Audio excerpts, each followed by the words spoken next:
যতদূর চোখ যায় শুধু সবুজ আর সবুজ, এ যেন চোখ জুড়ে নেমে আসা দিগন্ত জোড়া প্রশান্তি। বিস্তীর্ণ পদ্মার চর জুড়ে সবুজ পাতায় দোল খাচ্ছে সারি সারি বাদামের গাছ।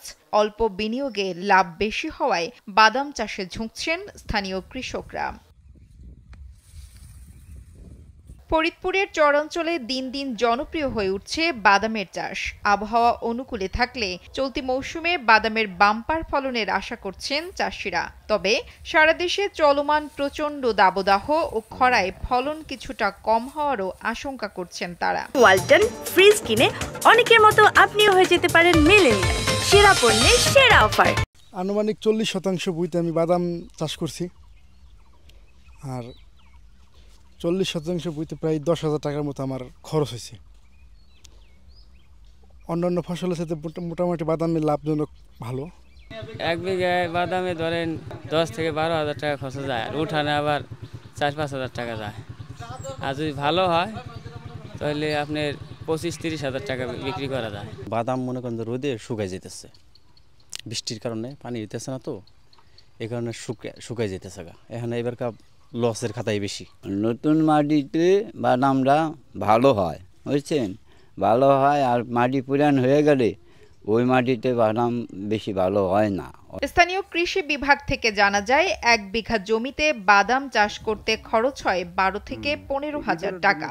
ভালো ফলন হলে প্রতি বিঘা জমিতে 7 থেকে 8 মণ পর্যন্ত বাদাম উৎপাদন হয়। প্রতি মণ বাদাম 4,500 টাকা থেকে 5,000 টাকা পর্যন্ত বাজারে বিক্রি হয়। এবছর উপজেলার দিয়ারা, নারকেলবাড়িয়া, চর নাসিরপুর, চর মানাইর, আকটের চর ও ঢেউখালী ইউনিয়নের বিভিন্ন এলাকায় বাদামের ব্যাপক আবাদ হয়েছে।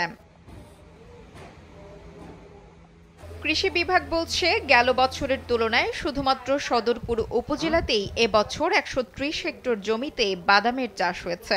চীনাবাদাম আবাদের জন্য যে ধরনের আবহাওয়া, মাটি, বাতাস, আলো পরিবেশ দরকার, সেটি কিন্তু চরাঞ্চলের জন্য খুবই উপযোগী। আমরা সরকারিভাবে প্রণোদনার মাধ্যমে প্রায় 700 জনকে চীনাবাদামের বীজ দিয়েছিলাম এবং সার বিতরণ করেছি। যেহেতু নতুন চরে বালুর পরিমাণটা বেশি থাকে, সেখানে আবাদের সুযোগটা ওই অর্থে একটু বেশি হয়। পুরনো যে চরে, সেখানে আস্তে আস্তে সেটা রিনোভেশন হয়ে দোআঁশে পরিণত হয়, যে কারণে পুরনো চরে যদি একটু সেভাবে যত্ন করতে পারে বা তাহলে ভালো হবে, কিন্তু নতুন চরে এই তুলনায় একটু ভালো বাদাম হয়। সরকারি পৃষ্ঠপোষকতায় জেলার চরাঞ্চলের কৃষকদের বাদাম চাষের উদ্বুদ্ধ করা সহ সার্বিক সহায়তা ও প্রশিক্ষণের ব্যবস্থা করা গেলে বাদাম চাষে আগ্রহ বাড়বে সবার, এমনটি মনে করছেন সংশ্লিষ্টরা। নুসরাত জাহান কলি, কালবেলা।